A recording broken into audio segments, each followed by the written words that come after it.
All right. All right. How's everybody doing? I hope you're chilling. I'm chilling. If I'm not chilling now, I'm trying to chill.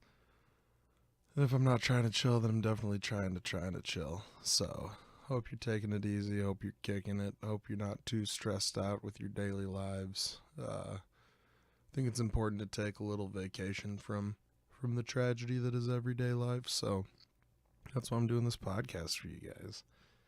Just give you a little break from waking up and finding that your eggs are rotten or your children have run away with velociraptors or whatever. Um, but yeah, I took a little vacation.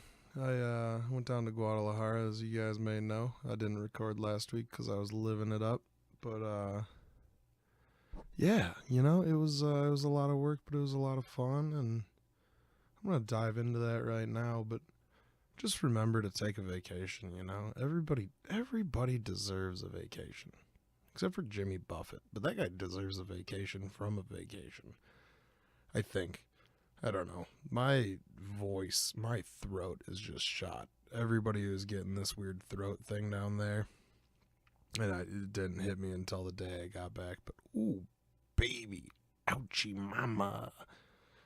I'm a little sore in the old throat. Old Sam's a little sore, so I'm gonna try and keep it down on this episode. Try and keep it relaxed for you guys, so I'm not stressing out or yelling, "Yeah!" I really hope that didn't blow your speakers out. But I had to do it for the folks in Guadalajara because I think they really appreciated me yelling a lot. So, if you don't know, I was selected to be on this. It's called the Mezcal Jury. It's a part of the Guadalajara International Film Festival, and they select 30 students from around the world, primarily Mexico, Latin America.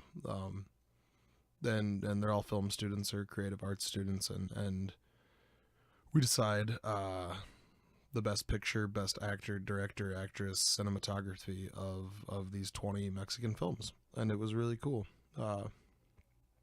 So automatically I met 30 people that their interests are extremely similar to mine, right? And it was really cool to find things to talk about across cultures. And it was just a very beautiful experience when it came to that. And then we'd watch, 3 or 4 movies a day, with less than an hour between usually to grab lunch or to, pee, whatever. The weird thing was they wouldn't let us bring snacks or drinks into the theater. It's like, how am I going to take a cinematic experience? How am I going to go to the theater and not have a bare minimum a bottle of water and some plain popcorn? I don't even need butter or salt or Coca-Cola or whatever. It's like a cup of water would have been nice in the middle of the third movie of the day. But yeah, we'd watch these movies and we'd get together afterwards and we'd deliberate. We'd talk about pros and cons and what we liked, what we disliked, and it would get heated. And there's a lot of passion in the Spanish language, but there's so much passion in a room full of people yelling about cinema. It's crazy. So yeah, we would meet for sometimes 3 hours. The first day it was 6, the last day it was 7. The last day we didn't finish meeting until 3 a.m. It was crazy. And to be fair, I don't think I went to bed before 4 a.m. any of the nights. If we weren't meeting late or just hanging out at the hotel, we were at parties. We were at these VIP parties. And because I was on this jury that was handing out the best awards, we were treated like royalty. Even crazier, though, is that just because I was a white dude with long hair and, I don't know, a little bit of character, people thought I was, a celebrity or something. I don't know. It was totally bizarre. I got to walk the red carpet, and, the first night there, right? I've never been on a red carpet. I don't deserve that. I've never even done anything that deserves vacuuming the red carpet. So I'm out there. And, I don't know what to do. I look at the crowd and they cheer and all right, you got 30 seconds, Sam. Old Sam. Tick-tock. What are you going to do? So I waved. I just gave him a big old grin and a shake of the hand and wrist. And they went nuts. It was there could have been. That's supposed to sound like people clapping. Maybe I'll drop an applause sound in there too. Maybe I'll just create all my sound effects from here on out. It's hard to create a laugh track though. I mean, I can laugh, but I don't know. It's not a room full of people that are watching a live TV tape, but it was such an unreal experience on the red carpet. And I mean, there could have been 200 people there. There could have been 1,000. I have no idea. I'm not really good with numbers or counting, but it made me just really want to go back. Just to walk that again and feel that admiration and just. You guys know I'm always looking for validation.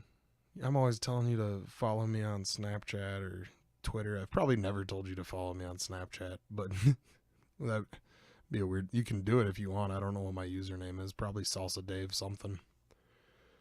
But yeah, it's like check me out on Twitter, check me out on Insta, like my content, please validate me in what I try and create. But yeah, with that being said, I cannot wait for that sweet, sweet red carpet validation in the future. It was an unbelievable experience. But before I get too in depth into like the specific events and stuff that I did, I want to talk about a few dudes. I want to talk about all the people I met on this trip, but I want to specify just 4 guys that made my week, my 10 days, 9 days, whatever, just an unbelievable experience, right? So there's Chose. He's the first guy who talks to me like we're sitting down for dinner and everybody's speaking in Spanish, and oh man, the homie reads the menu to me and he tells me what he's getting, and like, it's great. I mean, granted, I ended up ordering a steak and baked potato the first hour I was in Mexico, and I mean the lack of local food that I got to take in while I'm there is just appalling that I need to go back. But yeah, I was sitting with him and Carlos and Ugo, and these guys were just, they were so nice, and we just hit it off and we talked about flicks, and like, I would proceed to spend pretty much any free time that I had with these homies. It was awesome. We'd sit by each other at dinner, we'd challenge each other to chugging beers, just the life of the party. These guys were great. But there's Chose and there's Carlos and Ugo, and those 3 are from Mexico City. Carlos and Ugo knew each other beforehand. I don't know if Chose knew him. I don't remember that specifically. But then the other hombre, so stupid. The other friend, the other homie, is Gabo. He's named Gabriel. I sound dumb however I say it, but everybody's like Gabo, so that's how I said it. But man, just 4 of the nicest, kindest, most fun dudes you'll ever meet, right?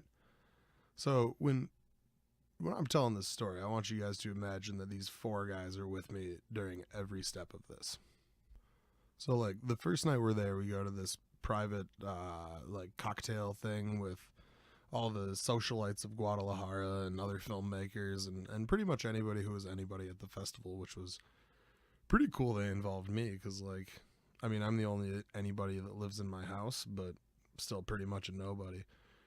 And the only reason I'm an anybody is because I got this sweet, sweet podcast, putting my name out there.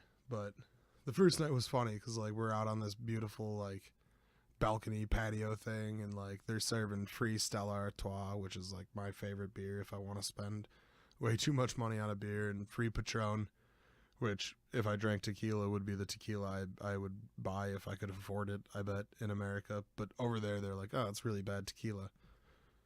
That being said, I had only Stella Artois and tequila every night. It was crazy. It was always free and it was always just overflowing. But the first night just turned into like us standing around in a circle, like when the guys with like the hors d'oeuvre trays would go by, we'd be like, oh yeah, come over here, let's eat that. But then we go back to standing in a circle, like kind of not talking, and it was like a really awkward first date, but it was fun, We felt each other out, we didn't feel each other up, but we had a blast, And then like the next day, we got to go to this master class taught by Guillermo del Toro, that old filmmaker, best director, best picture this year. It was a very cool experience. And don't get me wrong, As you guys know, if you're a new listener and you don't know, I'm a screenwriter, film student, and I don't really care for movies. Love television, but don't really care for movies. And on top of that, I definitely don't care about fantasy or sci-fi or whatever. It's like, let's do comedy or let's do horror, and throw in a little thriller or whatever every now and then. But it was really cool to see how this like theater of like, I think there's like 1,800 people in there, just came to life the minute he came on stage, and like he's a superhero down there. With that being said, he talked about color and lighting and stuff, and it's like, well, whatever.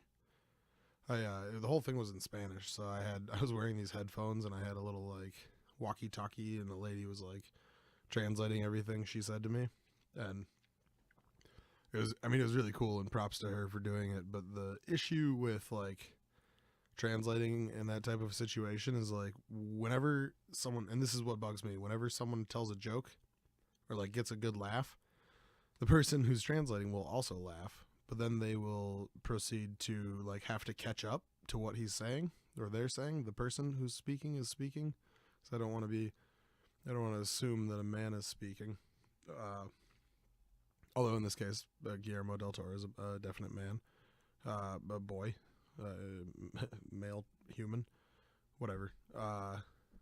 They laugh at the joke, and then they catch up to whomever is speaking, and I don't get the joke. I miss it, and it's like in any situation, there's only one thing that I want to take out of it, and it's a joke. It's a laughter. So to any translators who might be translating this to, I don't know, not blind people.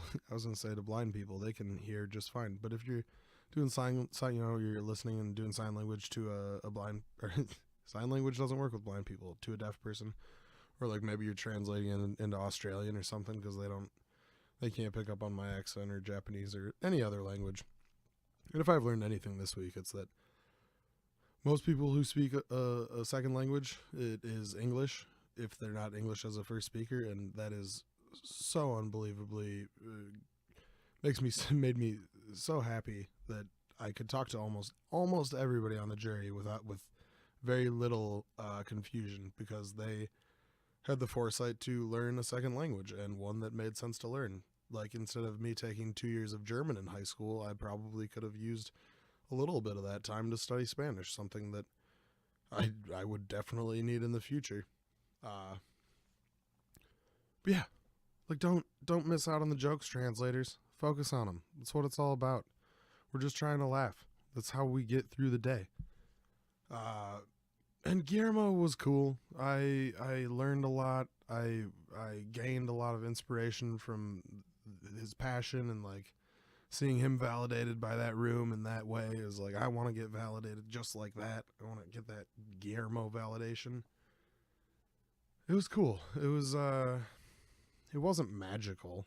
There were some magical moments on this trip, but not that.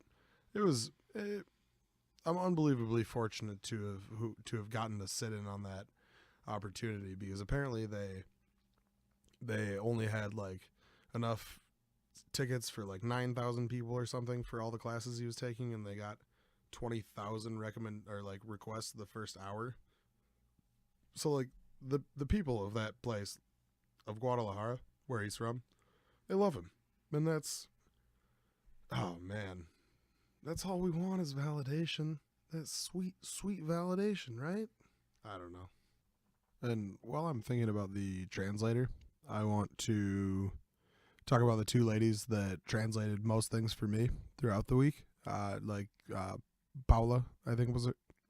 It's Paula or Paulina or Pola. It was one of the three. She translated pretty much every night for me. And then there was Alex, who would also translate for me. She was the first translator I got, and both of them, they couldn't give us any of their opinions on any of the films we saw.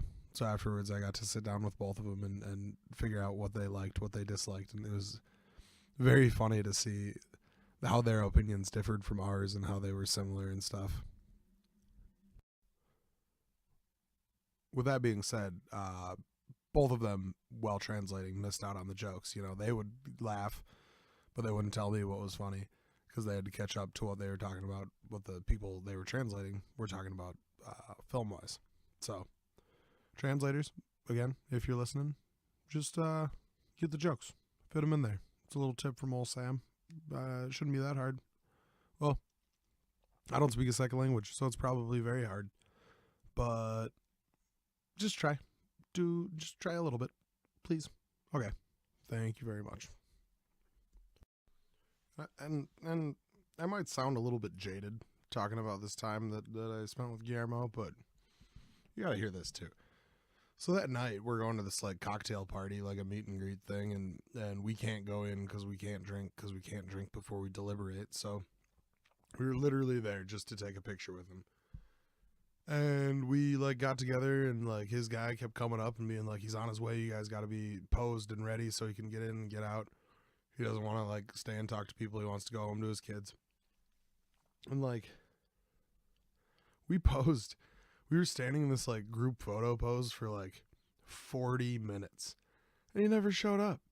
It was the most incredible, like crazy thing. You know, we were just like, oh yeah, let's stand together in this weird like grouping and just wait. And we did. And like they kept saying he's on his way. He never came. It's whatever. But the next day, like in the middle of we watched like 2 movies, and then we were supposed to have lunch. And then it's like, nope, we're skipping lunch until after this movie to go take a picture with Guillermo. And so we go into this hallway and we wait there for like 15 minutes. And then all of a sudden this guy comes back and he's like, yeah, you guys got to get posed, got to get in this group. He's on his way.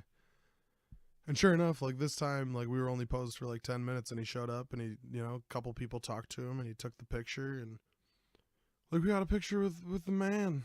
But I don't know. I felt a little snubbed. Like he owed it to us to show up the night before, you know? I don't know. Seems like kind of a jerk to me. Seems like maybe he thought he had better things to do than to take a picture with America's Next Greatest Podcaster. Okay, Guillermo, go make another movie about a fish monster or whatever, but not even scary. It's garbage. I don't know. I don't really mind having to wait to take a picture. I mean, in the time that we waited for the first one, I got to know a couple people that I wouldn't have known unless we were supposed to be standing in the back. It was pretty cool.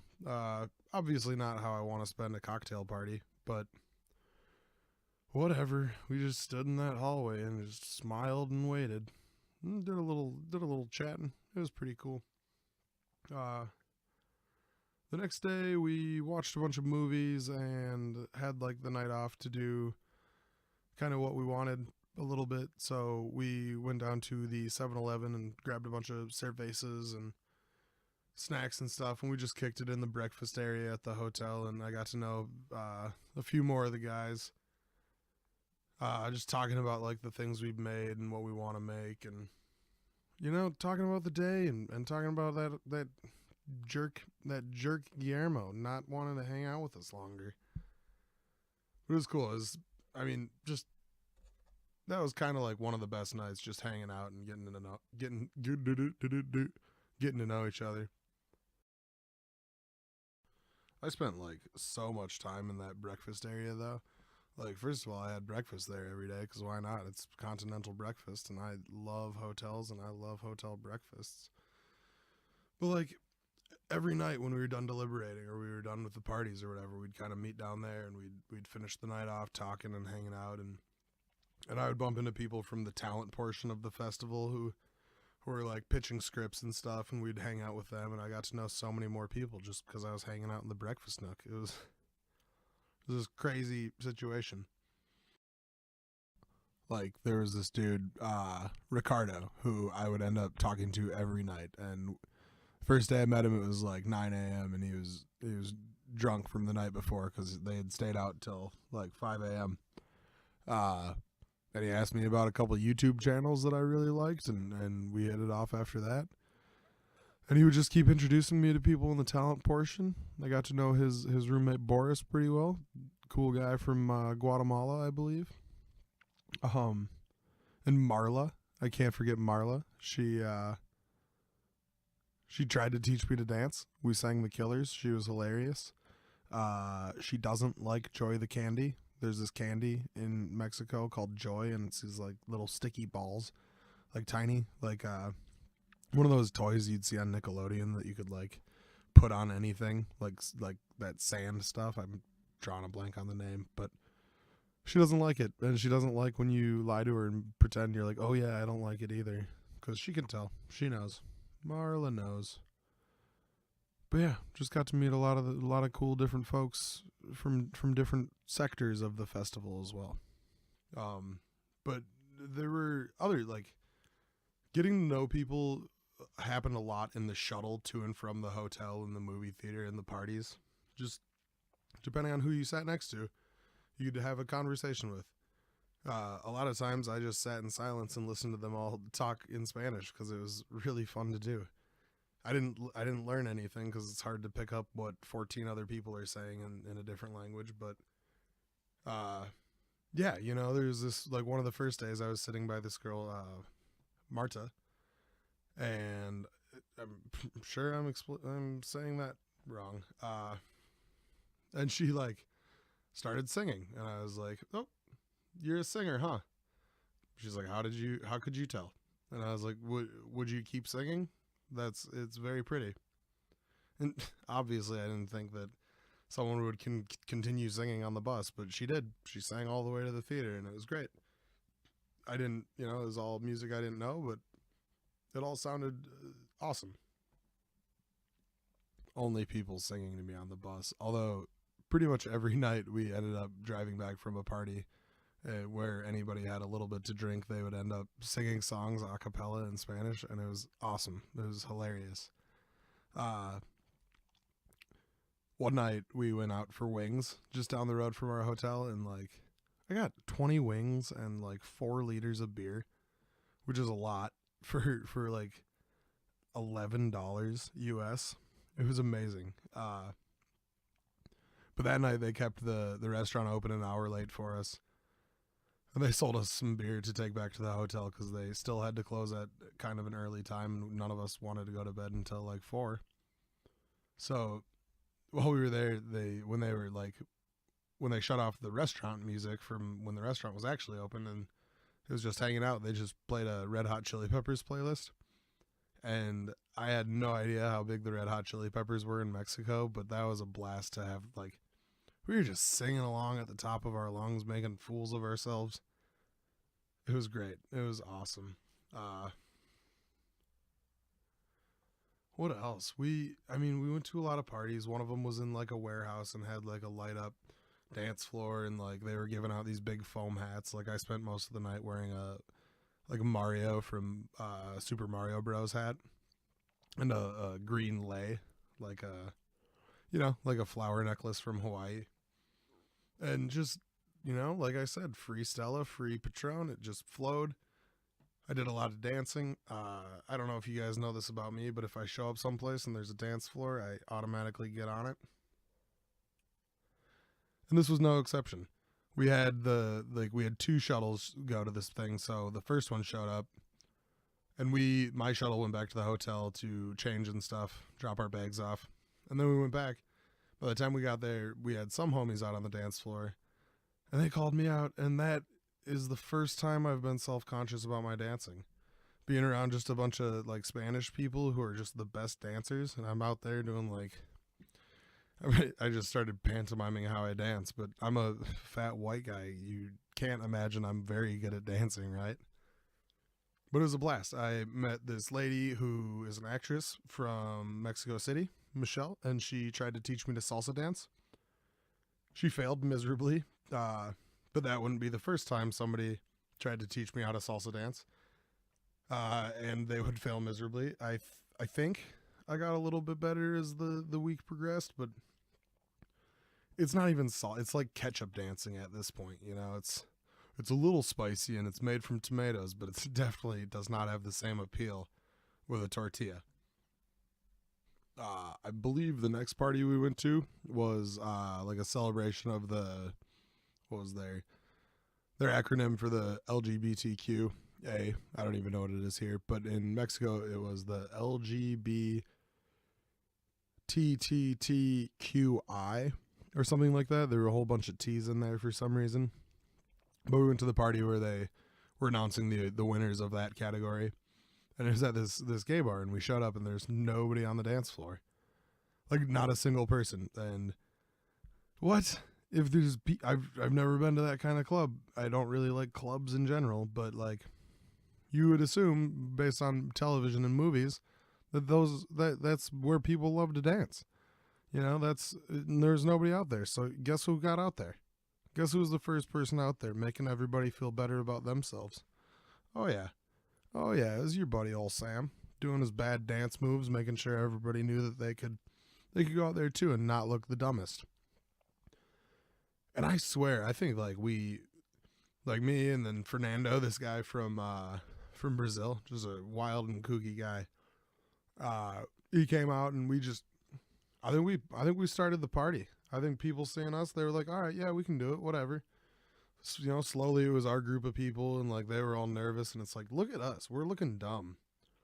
But eventually, like, the whole night kind of revolved around us in the center, like our group of mezcal juries just dancing around, looking a fool, and like singing along to pop songs. It was wild.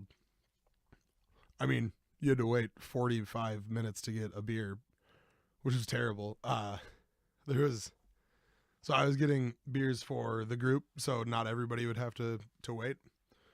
And this girl, Daniela, who was a part of our group, who's just this enigma of a person. I don't know if I enjoyed conversations with everybody on this trip a whole lot, but I don't know. Something about her interests, very, very intriguing. But she came up to the bar and she's like, what are you doing? And I was like, I'm getting drinks for everybody. And she just starts yelling at the bartender in Spanish. She's like, yay! And I was like, oh, this is great. You have so much confidence that I don't have right now. But we got the drinks, and thanks to her, you know, it was great. Yeah, you know, we watched so many movies during this thing. Like, I think we saw 22. I think we voted on 20. It was weird because it's like they do both feature, like, narrative fiction films and documentaries in the same category.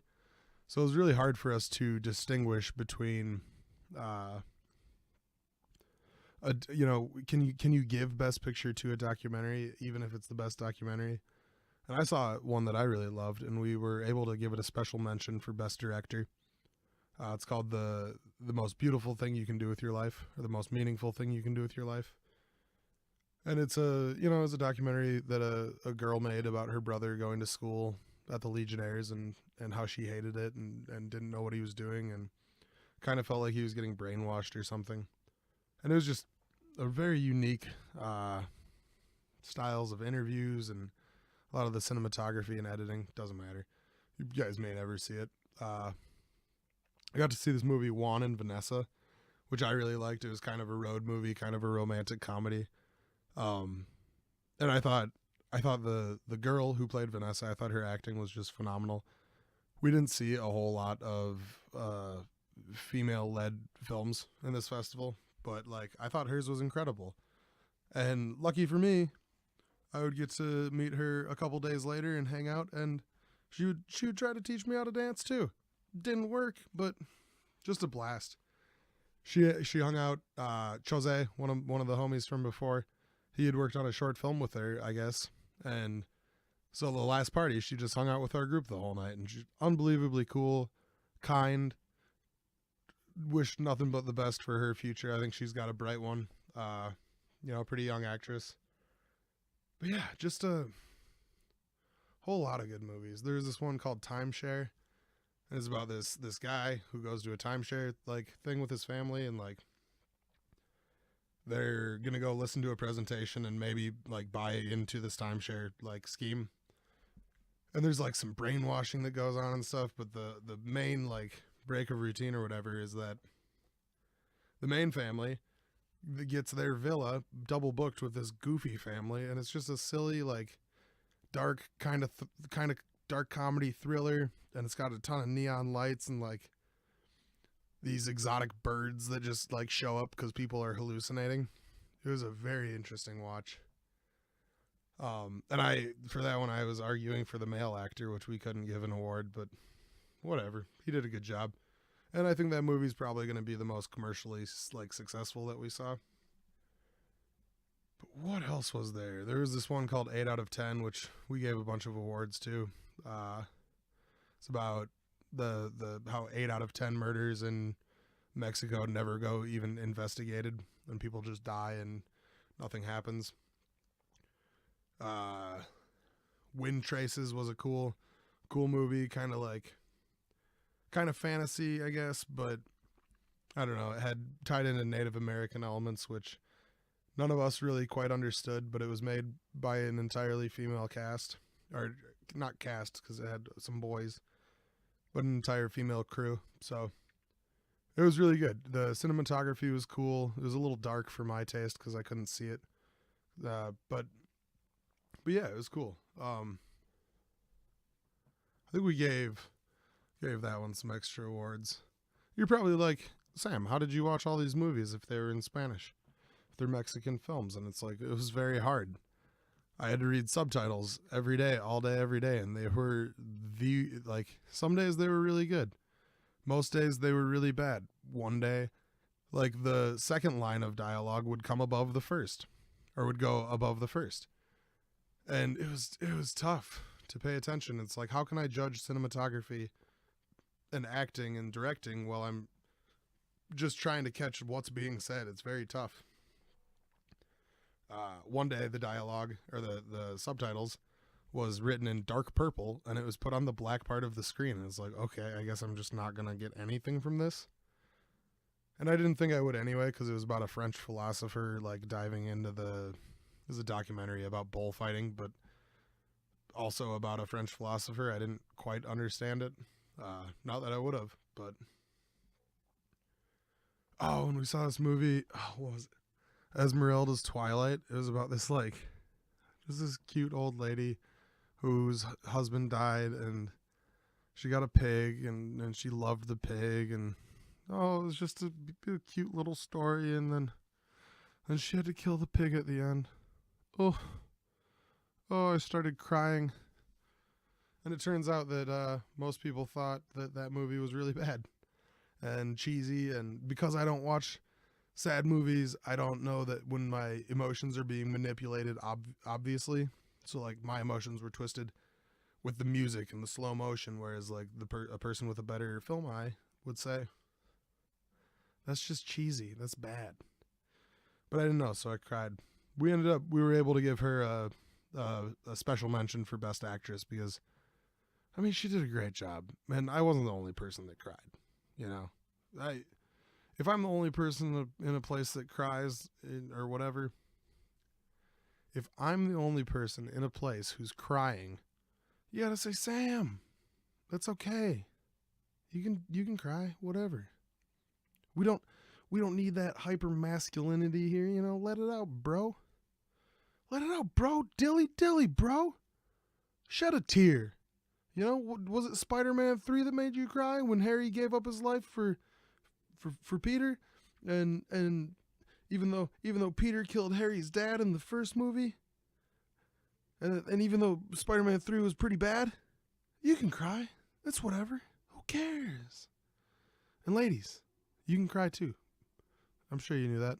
And anybody else out there, if you're trying to cry, you know who has a really good bit about crying? And you guys are gonna hate me for saying this, but Dane Cook, you know, the master Dane Cook who revolutionized comedy. He brought it to a whole different generation, to a different crowd. He had a bit about crying and how, you know, there's nothing like a good cry, and you just end up screaming the same word in your head over and over again. It makes you cry even harder, and I don't need to dissect it. I loved Dane Cook for a while. He was like one of the first comics I got into in middle school, I guess, and definitely too dirty to be listening to, but he was so funny. And I mean, now it's like, yeah, I get it. He uses synonyms and he overacts and blah blah blah. I get it. Whatever. He was funny to me when I was a kid, and he probably still makes me laugh.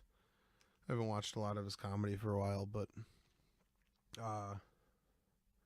I I had a girl, Christina, approach me on this trip, and she knew that I liked comedy, and so she's like, "My girlfriend is trying to write this script about suicide. How do we make it funny?" And I was like, "Does she want it to be funny?" And Christina was like, "I don't know what she wants. She just knows what she wants it to be about." And so we dove in and we talked about how we can make people laugh at one of the most tragic things out there, and I've been told I talk about death on this podcast too much, so Jeff, this one's going out for you. I'm not going to talk about what Christina and I talked about. So everybody else who's missing out on our in-depth talk about comedic suicide, you can talk to my buddy Jeff because he doesn't like to hear it. But it was really fun because that was like one of my favorite. It's one of my favorite things to do is to try and figure out how we can make people laugh about certain subjects that are maybe a little too touchy or a little too, hack. I don't know. Whatever. But that was the night that we got all those wings and those cervezas, and it was crazy. We also talked about last podcast on the left, which is they have a very funny episode about the suicide hotline, and I was like, you should check this out, and she listened to it and she liked it, and I think it's fun to give people recommendations that they like, even more so when they're from a different part of the world. I was talking with one of the guys, El Puche, about music, and we started talking about emo music, and he knew Tiny Moving Parts and American football, and we just all of these bands, and he sent me a list of recommendations, and I can't tell you any of the names because they're all in Spanish, but they're all good, and like it's cool that like outside of film we found, and I don't know why we wouldn't have similar interests, but it was so fun to meet people who had such specific similar interests, Although I don't think I found a single person, at least one that liked Kevin Smith as much as I did, which is a total shame because like he's the man and he makes all the movies I love, and why didn't any of them like him? They all like Guillermo del Toro. Why don't you like Kevin Smith? I'm going to put out a poll. If you like Guillermo del Toro, why don't you like Kevin Smith? That's more of just a question than it is a poll, but if you put it in the comments. And if you like Kevin Smith, why don't you like Guillermo del Toro? Kevin Smith writes a lot of funny dialogue, and in The Shape of Water, there's I'll just say there's not very much dialogue at all. I haven't seen the flick, but I bet there's not a lot of it. And I shouldn't say that I don't like his movies, because I enjoy Pan's Labyrinth a little bit. I've seen it enough times to say it's pretty good. But I have no interest in seeing Shape of Water. I saw Hellboy and Hellboy 2, and those were fine. Kind of fun movies, but I don't know, man.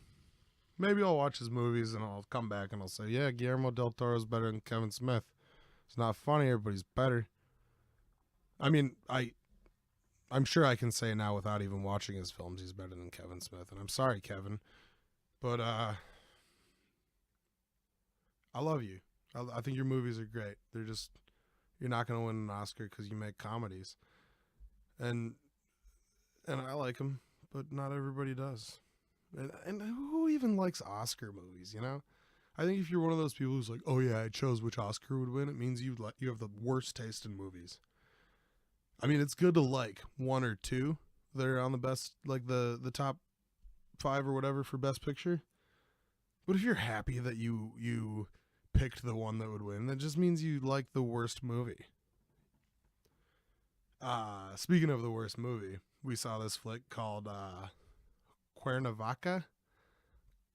It's like named after, and this was like by far the worst movie that we saw at the festival, hands down, I'd say.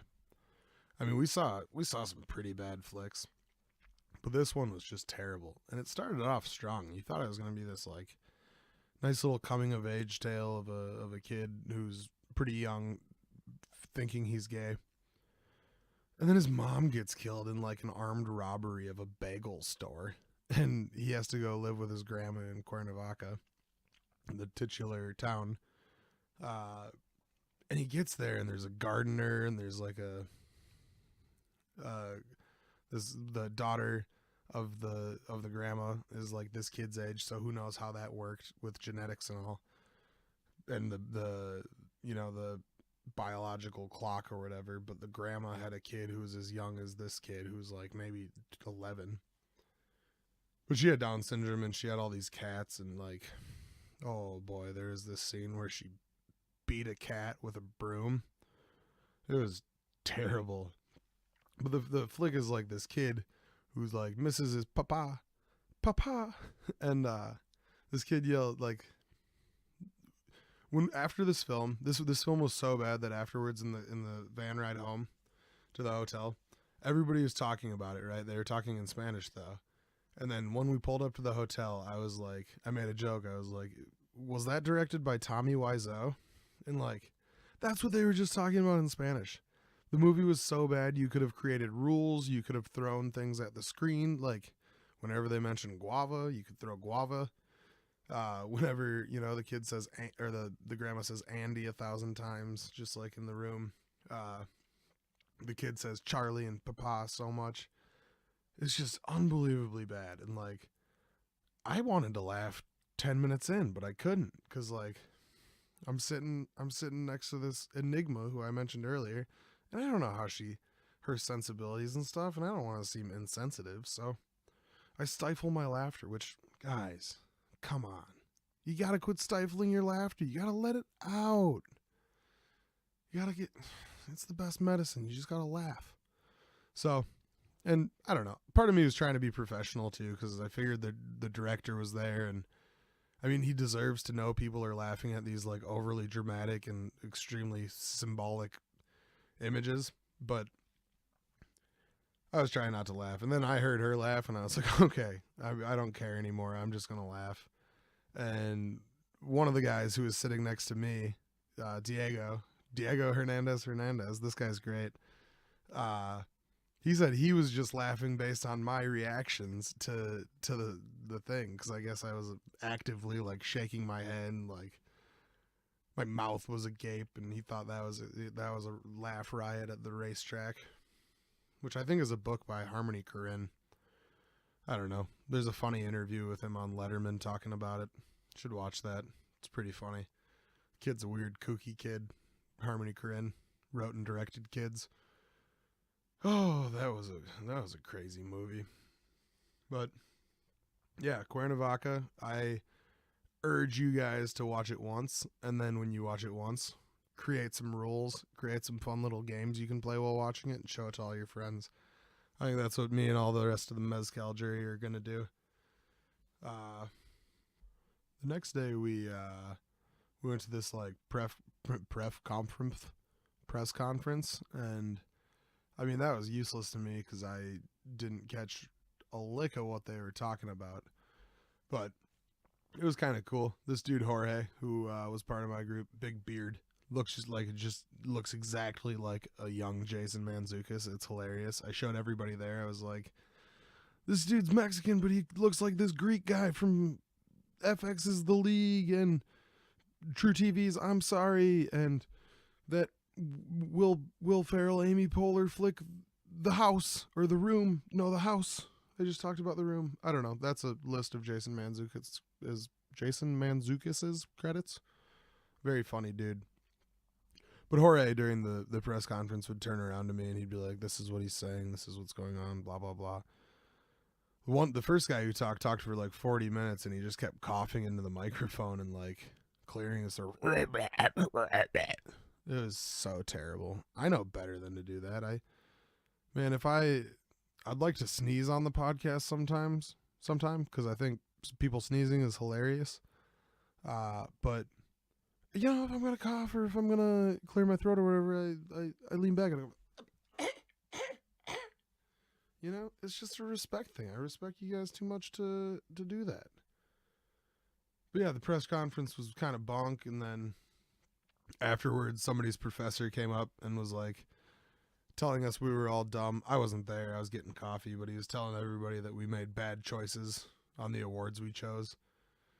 Because at the press conference, weirdly enough, before the awards, they announced all of the winners, which seemed backwards, but We were sitting right by the best actor, best actress, which was really cool. From 8 out of 10, that flick I was talking about all the murders. Um, After that, we went to a cocktail party, and I got sunburnt. This is like the first time I've been out. That was like the first time I was out during the whole week, like during the day, because we would go to movies for like 8, 9 hours from the morning to the evening, and you'd get very little direct sunlight. So we were just sitting out, and I was trying to get to know everybody a little bit more. Days were winding down, and boy, I got burnt. I just turned into a little cherry tomato or Roma tomato or whatever, even bigger, a peeled watermelon, just red. And so I had to go to the red carpet the next day with my skin matching the carpet, which, whatever. I mean, it was a blast. I soaked it up even more. Instead of just waving to one side, I waved to the other. I brought my Polaroid. We took a bunch of pictures. I pumped the crowd up. I did the, like, what a linebacker would do on a 3rd and long, just to hopefully to tackle Tom Brady and dislocate his finger. I don't know. After, like, the red carpet, we had to go wait backstage to present the awards. Like 10 of us, not me, got to read like a statement and read what the film was about and give the award to who won. It's kind of cool, but mostly we just waited backstage. A lot of this week was like hurry up and get there and then wait. Like we'd get to the movie theater like a half an hour early every day and just wait. And we'd get to parties early, like the cocktail party that we were supposed to take the picture at with Guillermo. We were there an hour early, and it was just a little weird. Get to the hotel lobby an hour before we have to leave, and then so you leave a half an hour after that, and you're still still a half an hour early. It was bizarre, but yeah, I don't know. I got to know so many people. I don't know. I don't know how to pay them all respects. So I'm just gonna say what I remember about you guys. I'm gonna look through my itinerary real quick so I get just a list of them. Alpuche, dog, music is great. Vaporwave, you have great taste in music. Oh man, Jose Luis, dog. This was my roommate, dude from Cuba. There was a vote, I guess, to see who is the bigger party animal, he or I, and naturally I won because I'm a natural born winner, obviously. But one morning, one of the translators came up to me, and this is Alex. She was great, very helpful. She came up to me and she's like, "I'm glad you're okay." And I was like, "What?" She's like, "I had a dream last night that you were arrested." And I was like, "First of all, is that a dream or is that a nightmare? Like, I'm here, so obviously, like, if it was a dream, you'd be excited. If it was a nightmare, you'd be sad. Whatever." But a little insulting. Yeah, so I won best party animal, but he was my roommate, so it was really fun competition along the way. Man, Carlos, we already talked about him earlier.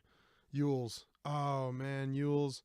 I wish I would have gotten to know her a little bit earlier. We talked for like an hour and a half while walking around downtown, just about anxiety and film and I don't know, Mexican culture and museums and religion, and it was fun. Talked about hot sauce. Wish it would have lasted a little bit longer, but that's whatever. That's what Facebook and Instagram messaging is for. Gonzalo, this dude was awesome. This guy was self-conscious about his English, but he saw me alone in one of the first days, and we would hang out every day after that. Really enjoyed it. Showed me a short film. Was super good. Paulina, this girl would be up every night in the breakfast nook, like trying not to drink cervezas with us because she had homework to do, and every night she'd be like, "I should be doing my homework," but she wouldn't do it. And so every day I'd ask her, I'd be like, "Did you finish your homework last night?" And she's like, "No, what do you think?"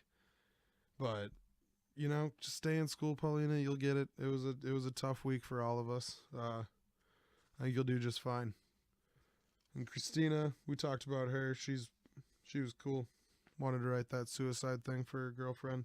Fernando, just this bizarre dude from Brazil. He had just the craziest laugh, and I had to tell him, I was like, "Dog, you got this laugh.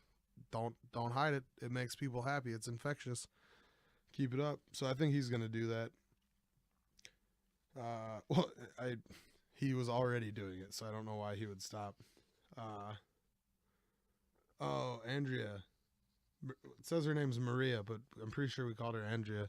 I could not tell her and Paulina apart for the first 4 days. They just, not that they look a lot alike, but they both had round glasses, and like when I'm trying to distinguish what people look like, I can remember your glasses a lot. I don't know. Maybe that's a crazy thing, but she was cool. She was great. We talked about we watched this. I mean, we watched this really terrible movie. That was like half black and white, half colored. And that night, her and Paulina and I talked about. They just informed me a lot about the Mexican stereotypes in film with men and women, and like cultural meaning behind the woman's hair, which was like a key player in the film. Told me Diego. He lent me his hairband. One day he came up to me and he's like, "Sam, do you not have one of these to put your hair back?" And I was like, "No." And he's like, "It's hot out. Here, take mine. Your hair is much longer." And so he let me put my hair up, and I kept that thing all week. I gave it back to him at one point, and I was like, "I didn't know if I should keep this. I don't know what the etiquette is. You know, you gave it to me, but then I noticed you didn't seem to have a second one." And he's like, "It's cool. You can keep it." And I was like, "Are you sure?" And he's like, "Well, I'll hold on to it." And then he gave it back to me like another day later, and I never gave it back. So thank you, Diego. Much appreciated. Zadiel. This guy's name was also Jose, and he's from Cuba. I tried to talk to him so many times, and I thought he just hated me because he had a cool vibe, had like Hawaiian shirts and a mustache. I was like, I bet we like the same things. And it took so long for us to talk, and you know, he was one that was self conscious about his speaking, and I get that because I was the entire week. But yeah, we had just this beautiful talk about comedy backstage before the awards show, and I really appreciated that he started opening up to me later on. You know, I think there's something very charming about when people speak speak English as a second language, and like they don't get it all right, but you understand them all right, and it's, you know, they're saying it, and it's good because they're doing it, and we're not. We don't have to. I don't know. I love it. Oh, there's this dude Rodrigo. He was really cool. He was another one of the party animals. Definitely a guy who could dance. Wants to be a teacher. Wants to be one of the first film teachers in Guatemala to teach film. Film teachers to teach film. Duh. I don't know. Very cool. We ate lunch a lot together. Had a lot of fun. There's Marta. I told you about her. She's the singer. This girl, I've never seen somebody flip their hair so much. It was great. Adria. I don't know if I'm saying that right. His name was always really fast. He's from Spain. He's from Barcelona, and he's so inspiring. He's got films in festivals all over the world, like short films, and he's been doing it for years. This is the first film festival third film festival he's participated in as a jury. Just very cool, dude.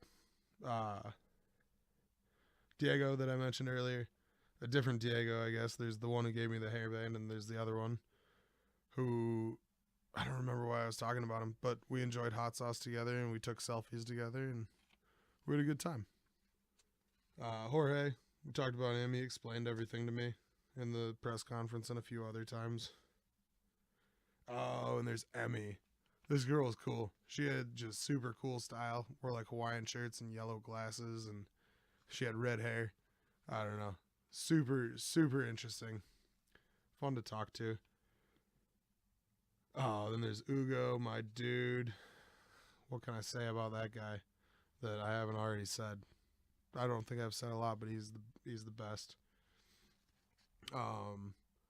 Alejandro. This guy was one of the 3 people from America that came to the program, and it wasn't quite fair because, yeah, he's in America studying at USC, but he's also from Guadalajara, so he had a leg up on the competition. But we talked about TV and movies, and he showed me this new programming or like script writing software, which is awesome.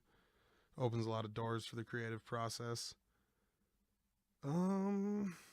Sebastian and Frida, they came from the same school. I hardly saw them like away from each other. But they were cool. They talked to me and they enjoyed my company, and we talked about films, and Sebastian was very interested in my podcast, and maybe he's listening to this, and if he is, I want to say, hey, buddy.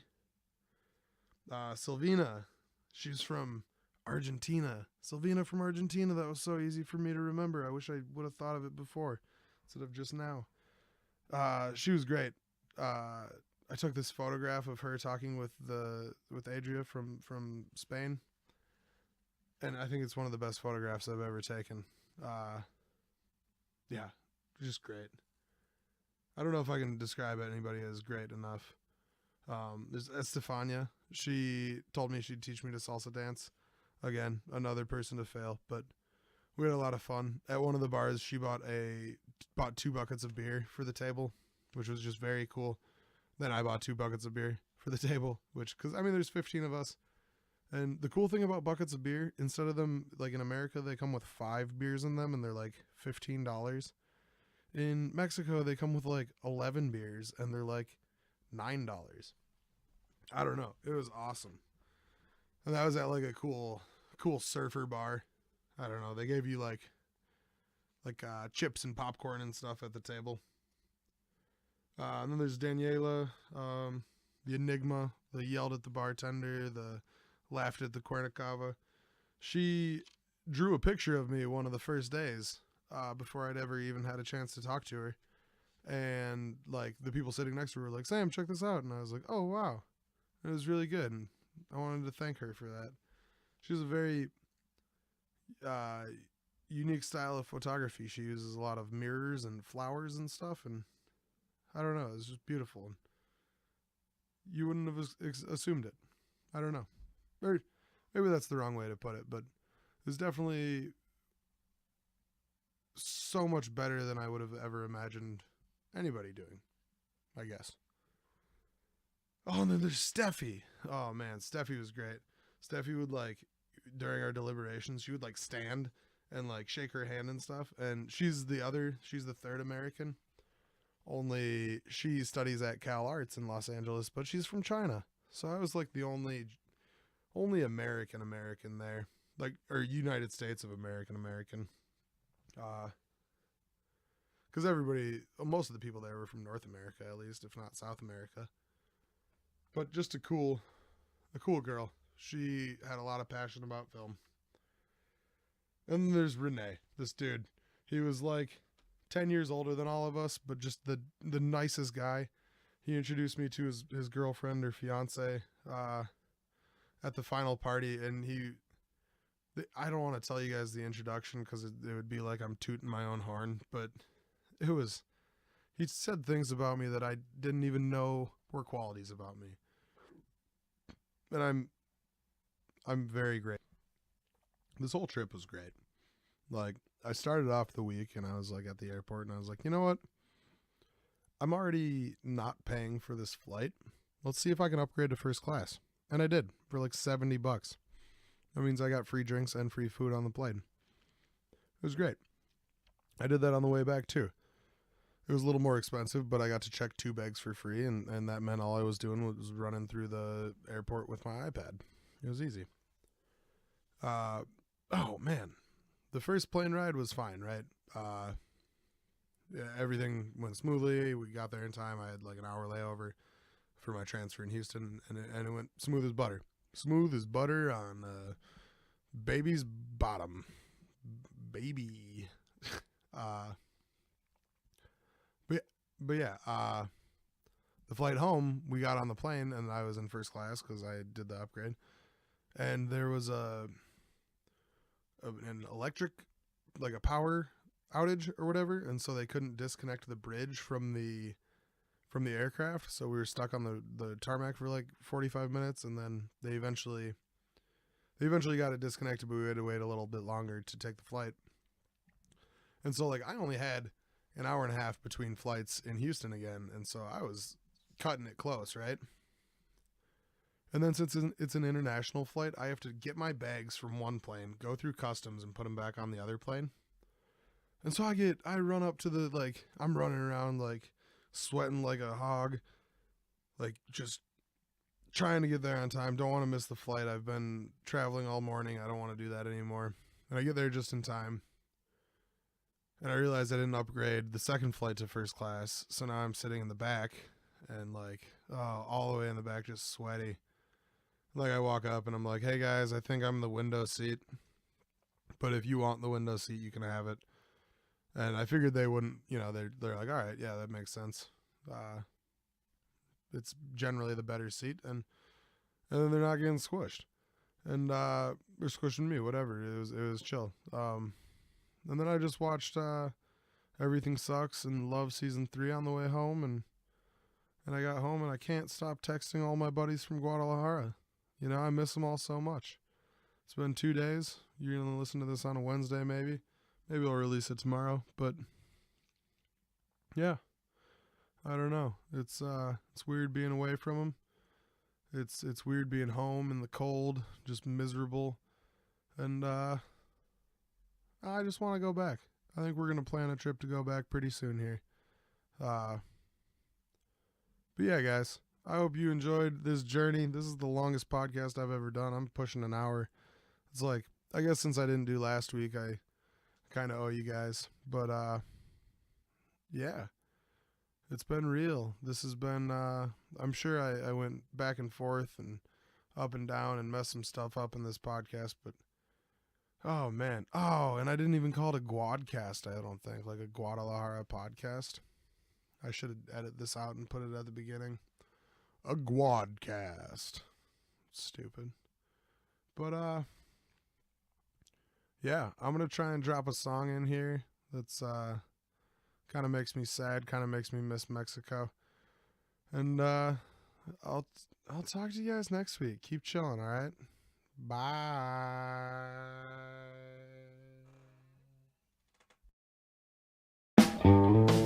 Oh, tequila, I turn to you like a long-lost friend. I want to kiss my Mexican cousin once again.